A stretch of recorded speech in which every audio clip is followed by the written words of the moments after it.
আসসালামু আলাইকুম বন্ধুরা, আমার হাতে একটা 4.5 ইঞ্চির বুফার স্পিকার দেখতে পাচ্ছেন। কিন্তু সমস্যা হলো স্পিকারটার ম্যাগনেট বের হয়ে গেছে, যা লাগানো প্রায় অসম্ভব এবং খুবই ঝামেলার। তো ম্যাগনেট ছাড়াই স্পিকারটা একবারে সচল করে তুলবো, তাও আবার একটি মোটর ব্যবহার করে। তো চ্যানেলটি সাবস্ক্রাইব করে শেষ পর্যন্ত দেখতে থাকুন। এখন ভাবতে পারেন যে মোটর দিয়ে আবার কিভাবে স্পিকার চলবে। তো আপনারা হয়তো জানেন যে মোটর অ্যাম্পলিফায়ারের সাথে কানেক্ট করলে মিউজিকের সাথে ভাইব্রেট হয়। তো এই ভাইব্রেট শক্তি কাজে লাগিয়েই আজকের প্রজেক্ট। তো প্রথমে স্পিকারটা কিছুর সাথে শক্তভাবে আটকাতে হবে। তার জন্য আমি এখানে ব্যবহার করব এমডিএফ বোর্ডের একটি টুকরো। স্পিকারটা এখানে গ্লুগানের আঠা দিয়েও আটকানো যাবে। তো আমি আটকাবো একটি নাট দিয়ে, যাতে স্পিকারটা আরও বেশি মজবুত হয়।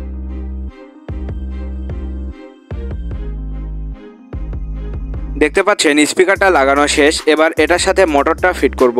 তো মোটরটা একটু উঁচা করে স্পিকারের কয়েলের মাপ অনুযায়ী বসাতে হবে, সেজন্য এখানে একটি গ্যাটেজ ব্যবহার করব।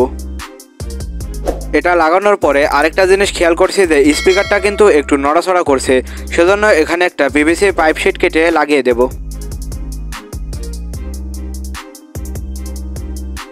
এবার গ্লুগানের আঠার মাধ্যমে মোটরটা লাগিয়ে দেব।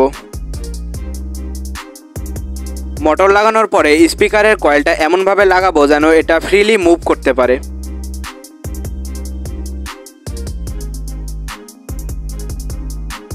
একটা লোহার তারের মাধ্যমে মোটরের সাথে কয়েলটা ফিট করব।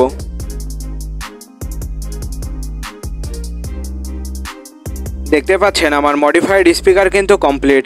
চলুন এটা টেস্ট করে দেখি কেমন চলে। আমার কাছে বর্তমানে কমপ্লিট অ্যাম্পলিফায়ার না থাকায় একটি অ্যাম্পলিফায়ার সার্কিট দিয়ে এটা টেস্ট করব। সার্কিটটা কিন্তু খুবই পুরনো, তারপরেও কিন্তু খুব ভালো সাউন্ড কোয়ালিটি এটার। তো চলুন দ্রুত সার্কিটের কানেকশনগুলো করে ফেলি।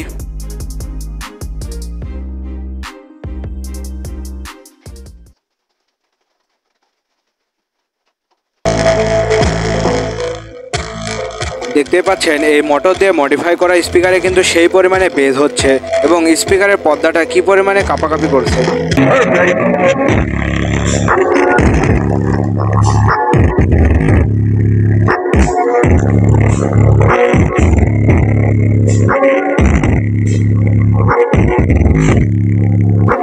স্পিকার মডিফায়ার এই আইডিয়াটা সত্যি ভালো কাজ করছে, যদিও এটা থেকে শুধু লো ফ্রিকোয়েন্সির ডিপ বেস বের হচ্ছে।